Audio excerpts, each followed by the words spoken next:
जय हिंद। तो technical education Jain sir में आप लोग का स्वागत है। हम लोग क्लास 10th में लेके आए हैं साइंस यानी विज्ञान। यानी इसमें हम लोग क्या पढ़ेंगे, यानी फिजिक्स पहला चैप्टर स्टार्ट करते हैं। इसमें फिजिक्स में हम लोग क्या पढ़ेंगे, प्रकाश यानी लाइट। तो लाइट होता क्या है, आइए इसके बारे में हम लोग जानते हैं। कैसे बात मतलब लाइट होता क्या है, कैसे हम उसको यूज करते हैं, क्या करते हैं। यानी प्रकाश, देखिए वह ऊर्जा जो हमारी आंखों में दृष्टि संवेदना उत्पन्न करती है प्रकाश कहलाती है। इस दृष्टि संवेदना के कारण हमारी आंख चारों ओर रखी वस्तु को देख सकती है या देख पाती है। जैसे देखिए हम लोग कोई भी चीज हो प्रकाश के बगैर नहीं देख सकते हैं। प्रकाश यानी कह रहा है प्रकाश दृष्टि संवेदना उत्पन्न करती है। प्रकाश यानी देखिए ये प्रकाश जो है अदृश्य होता है। प्रकाश क्या होता है, जो अदृश्य होता है, जो हमें दिखाई नहीं देता है। प्रकाश दिखाई नहीं देता है, लेकिन प्रकाश की उपस्थिति में हम किसी वस्तु को देख पाते हैं। ठीक है, यानी चलिए ये समझ में आया। यानी वह ऊर्जा जो हमारी आंखों में दृष्टि संवेदना उत्पन्न करती है प्रकाश कहलाती है। इस दृष्टि संवेदना के कारण हमारी आंखों के चारों ओर रखी वस्तु को क्या करते हैं, हम देख पाते हैं। ठीक है, अब इसके बाद हम देखते हैं प्रकाश के गुण। क्या, प्रकाश के गुण यानी प्रकाश होता क्या है। प्रकाश स्वयं यानी प्रकाश के गुण में क्या है, प्रकाश स्वयं अदृश्य होता है। यानी प्रकाश स्वयं अदृश्य होता है, यानी जो प्रकाश दिखाई नहीं देता है, परंतु इसके उपस्थिति में वस्तु रखी यानी उपस्थिति में वस्तु दिखाई देती है। यानी जैसे देखिए अब प्रकाश जैसे अगर लाइट हम लोग एक कमरे में है, अंधेरा वो कमरा है, जब हम लाइट चालू करेंगे यानी प्रकाश जलाएंगे तभी हम किसी वस्तु को देख पाएंगे। बिना प्रकाश के किसी वस्तु को हम लोग नहीं देख पाएंगे। यानी अदृश्य, अदृश्य मतलब होता है जो दिखाई नहीं देता है। यानी प्रकाश क्या होता है, दिखाई नहीं देता है। इसके बाद दूसरा क्या है, प्रकाश सरल रेखा में गमन करता है। गमन करना यानी गमन मतलब होता है चलना। ठीक है, सरल यानी सीधी रेखा में, किसमें, प्रकाश जो होता है वो सीधी रेखा में चलता है। तीसरा क्या दिया है, प्रकाश के संचरण हेतु किसी माध्यम की आवश्यकता नहीं होती है। यानी प्रकाश के संचरण किसी माध्यम की क्या होती है, आवश्यकता नहीं होती है। ठीक है, यानी इसमें किसी चीज की आवश्यकता नहीं होती, यानी इसको चलने में या किसी करने में, कोई भी कार्य करने में आवश्यकता नहीं होती है बस। और अगला देखिए क्या दिया, प्रकाश निर्वात में भी गमन करता है। यानी प्रकाश जो होता है वो निर्वात में गमन करता है, यानी बिना किसी चीज के। यानी जैसे अगर कहीं ज्यादा दीवार हो, जहां दीवार हो, अगर इस पे हम लोग फोकस करें तो ये आर पार नहीं दिखाएगा। लेकिन वही जहां निर्वात यानी जहां कुछ नहीं हो, जहां कुछ नहीं हो वहां क्या करता है, वो गमन करता है, यानी तेजी से गमन करता है। अब देखिए पांचवा, प्रकाश विद्युत चुंबकीय तरंगों के रूप में गमन करता है।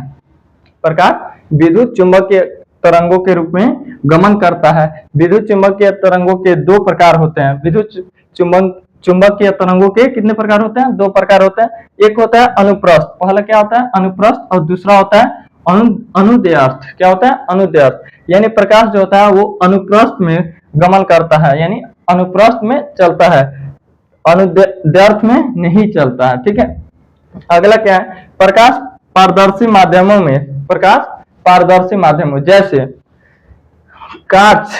कांच क्या होता है, ग्लास। यानी एक ग्लास रखा जाए और उस पर फोकस किया जाए तो वो आर पार चला जाएगा। प्रकाश क्या होता है, आर पार चला जाएगा।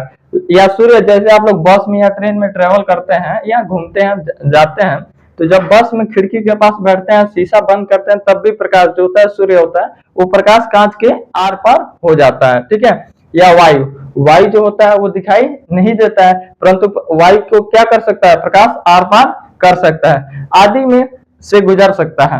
परंतु अपारदर्शी, यानी ये क्या हो गया, कांच वायु ये सब क्या हो गया, पारदर्शी। लेकिन परंतु अपारदर्शी माध्यमों जैसे लकड़ी, लोहा, दीवार या कोई भी चीज हो गया, लकड़ी है, पेड़, एक पेड़ है, उसके आर पार सोचेंगे, फोकस करेंगे तो आर पार होगा, नहीं होगा। या हमारे शरीर पे कोई आकर फोकस करे पेट पे और सोचे कि पीछे क्या हो, फोकस हो, तो फोकस होगा, नहीं होगा। ठीक है, या लोहा, लोहा हो, उस पर हम लोग फोकस करें और बोले कि आर पार दिखाई दे, तो नहीं दिखाई देगा। यानी आदि में से नहीं गुजर सकता है, यानी अपारदर्शी वस्तु जैसे माध्यमों से क्या होता है, नहीं गुजर पाता है। अगला क्या है, विभिन्न माध्यमों में प्रकाश की चाल भिन्न भिन्न यानी अलग अलग होती है। कण पास पास होता है तो प्रकाश की चाल धीरे हो जाती है, जिसमें कोई कण नहीं होता है उसे निर्वात कहते हैं। देखिए हमने अभी पढ़ा निर्वात इधर भी।